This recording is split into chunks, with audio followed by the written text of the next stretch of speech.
Mission Impossible Fallout is quite possibly the most spectacular entry in the series so far. On top of another round of insanely awesome action sequences, this sixth installment also connects deeply to the past 5 movies in the franchise. Yippee-ki-yay movie lovers, it's Jan here, and today I'm explaining all the connections between Fallout's characters and plot and the other Mission Impossible movies, plus how the ending sets up a 7th film. I'll be talking White Widow, Ilsa Faust, Julia's return, Henry Cavill, Solomon Lane, the new MI7 team, and Easter eggs. Of course, spoilers ahead if you've not seen the movie yet.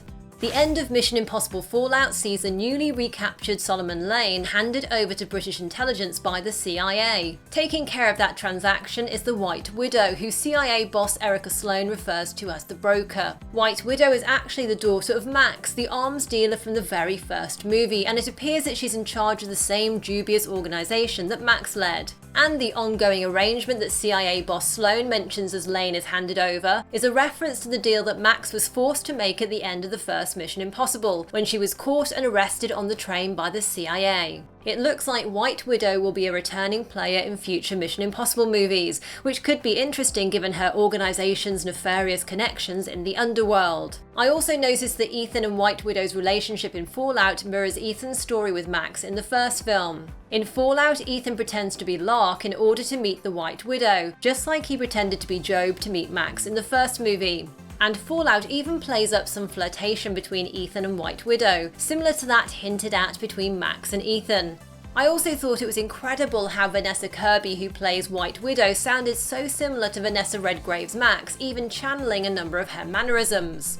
Also in Fallout's final scene is a big hint to Rebecca Ferguson's future in the franchise, when Sloan explains that the CIA's transaction with MI6 closes their friend's account with British intelligence. Earlier, Ilsa told Ethan she was being forced to continue working with the British Secret Service in order to prove she wasn't a rogue agent. However, now that Ilsa's free and clear of MI6, she'll be available to become a permanent member of the IMF. By the end of Fallout, Ilsa has also been confirmed as Ethan's love interest going forward, with the movie having developed the relationship between them, showing they do actually care for each other, even if Ethan does run her over with a car. There is of course the matter of Michelle Monaghan's Julia, who returns for a small but significant role. She and Ethan open the movie in a callback to their wedding scene in Mission Impossible 3. This distorted nightmare-like sequence has Solomon Lane officiating at the wedding, and he begins to taunt Ethan about his lies to Julia and leading a double life, blaming Ethan for her abduction in MI3, their subsequent separation, and how she had to go into hiding for her own safety in the 4th film. This scene's important because it sets up Ethan's state of mind in Fallout, where he's troubled by visions of losing his moral compass and harming or killing innocent people in the course of his missions. The other purpose of this scene is to set up Julia's reintroduction later in the movie, something which Tom Cruise had specifically requested. I asked Tom, what's the one thing you want to do? And he said, people are still asking me about Julia. You know, you can't be with Ilsa, there's still Julia. And he said, I want to tie up that story. So I said, okay, we can do that. But we have to do it in a way that it's not something we're just going to cut out of the movie. It has to really be baked into the narrative. It's nice to see Michelle Monaghan back and properly integrated into the story after her tiny cameo in the 4th film. Her scene with Luther catches us up on what she's been doing since her split from Ethan, and she has a tender reunion with her ex-husband at the very end where they come to terms with why they have to be apart. I think Julia's story is likely wrapped up now in the franchise, however she could always return if the story warranted it. For example, we don't really know who her new husband is exactly, so there's always a chance he could turn out to be one of Lane's apostles. Also interestingly, at the end of the movie, Ilsa whispers something into Julia's ear. Although Ilsa's words aren't audible, it does show a connection between the two, who are, to quote Luther, the only 2 women Ethan has ever been serious about. And maybe Ethan himself knows what Ilsa said, given what a good lip reader we saw he was in Mission Impossible 3. But let me know if you've got any theories on what you think she said to Julia. Similar to Alec Baldwin's Hunley in Rogue Nation, Angela Bassett's Sloan progresses from an adversarial view of the IMF at the start of the movie to a positive view of the team by the end. With Hunley's death in Fallout, I think the film heavily hinted that Sloan will become the new secretary for Mission Impossible 7.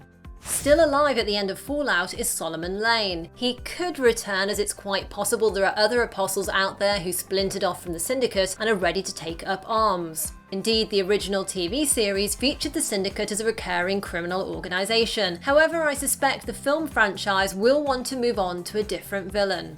The other villain whose future seems over is Henry Cavill's Walker. After all, he did fall off a cliff after a huge hook smashed into his already burned face. However, we never saw the body, and crazy things have happened to bring back seemingly dead villains in the movies. Even if there's a small chance he's still alive, I really don't think we'll see him return for the next movie, as it would feel too repeaty. Though maybe he could make a surprise cameo down the road, perhaps as a horribly disfigured criminal mastermind. So this latest Mission Impossible movie really feels like it's making a concerted effort to build a more closely connected cinematic universe, with recurring villains and new characters like Ilsa and Benji returning in each film to build a bigger team. It also felt like there were more callbacks and Easter eggs to previous movies than usual. For example, when Ilsa was gagged and tied up by Lane, it felt like a nod to when Philip Seymour Hoffman's villain bound and gagged Julia in the third movie. In Fallout, Ethan pretends to be Lark, with the hope that White Widow and Lark have never met, a tactic the team previously used in Ghost Protocol. This time, Henry Cavill's Walker mocks the plan, saying, "Hope isn't a strategy." The scene where Luther, Ethan and Benji set up an elaborate fake hospital room and TV show so the nuclear scientist will reveal his phone's passcode reminded me of the fake-out opening scene in the first movie, where the team used a similar scam to extract crucial details from an adversary. And the final scene of Ethan climbing up a rock face after his fight with Walker to be rescued by a helicopter calls back to the beginning of Mission Impossible 2, where Ethan's rock climbing vacation's interrupted by an IMF helicopter. So what did you think of Mission Impossible 6, and did it get you excited for the future of the franchise? And were there any other interesting connections you spotted? Let me know in the comments below. If you enjoyed this video, I really appreciate a thumbs up or a share. Tap left for my other Mission Impossible videos, or tap right for another video you're sure to like. Thanks for watching, and see you next time. Yippee-ki-yay, movie lovers!